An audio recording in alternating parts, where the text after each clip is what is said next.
ആരോഗ്യത്തോടെ ഇരിക്കാം. മികച്ച പരിചരണം ഞങ്ങളുടെ ഉറപ്പ്. Shoranur medical trust, Shoranur.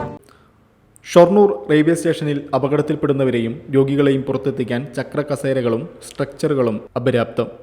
2-ാം number പ്ലാറ്റ്ഫോമിലെ station മാനേജറുടെ നിയന്ത്രണത്തിലും പോലീസ് സ്റ്റേഷനിലും മാത്രമാണിപ്പോൾ ചക്ര കസേരയും സ്ട്രക്ചറും ഉള്ളത്. 7 പ്ലാറ്റ്ഫോമുകളുള്ള ഷൊർണൂർ റെയിൽവേ സ്റ്റേഷനിൽ എല്ലാ പ്ലാറ്റ്ഫോമുകളിലും ചക്ര കസേരകളും സ്ട്രക്ചറുകളും ഉണ്ടായിരിക്കണമെന്നാണ് യാത്രക്കാരുടെ ആവശ്യം. വെള്ളിയാഴ്ച യാത്രക്കാരൻ ട്രെയിനിൽ നിന്ന് വീണ് പരിക്കേറ്റതോടെ സ്റ്റേഷന് പുറത്തെത്തിക്കാൻ പോലീസുകാർക്ക് വഴികളുണ്ടായിരുന്നില്ല. SI ഉൾപ്പെടെ 2 പോലീസുകാരാണ് ഇയാളെ പുറത്തെത്തിച്ചത്. പ്രതിദിനമെന്നോളം അപകടങ്ങളും രോഗികളുടെ ചികിത്സാ ആവശ്യങ്ങളും ഉണ്ടാകാറുണ്ടെന്ന് പോലീസ് പറയുന്നു. 2-ാം നമ്പർ പ്ലാറ്റ്ഫോമിലെ സ്റ്റേഷൻ മാനേജറുടെ ഓഫീസിന്റെ അനുമതിയോടെ ഉപയോഗിക്കാവുന്ന ചക്ര കസേരകളും സ്ട്രെച്ചറുകളും ഉണ്ടെങ്കിലും പ്ലാറ്റ്ഫോമുകളിലൂടെ കടത്തിക്കൊണ്ടുപോകാനാകില്ല.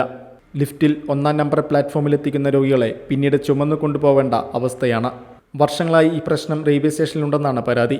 ചക്ര കസേരകളില്ലാത്ത പ്രശ്നം സംഘടനകൾ ഉൾപ്പെടെ എത്തി പരിഹരിച്ചിരുന്നു. Dot view news. കാഴ്ചകളാണ് ലോകം. കണ്ടു തുടങ്ങുക.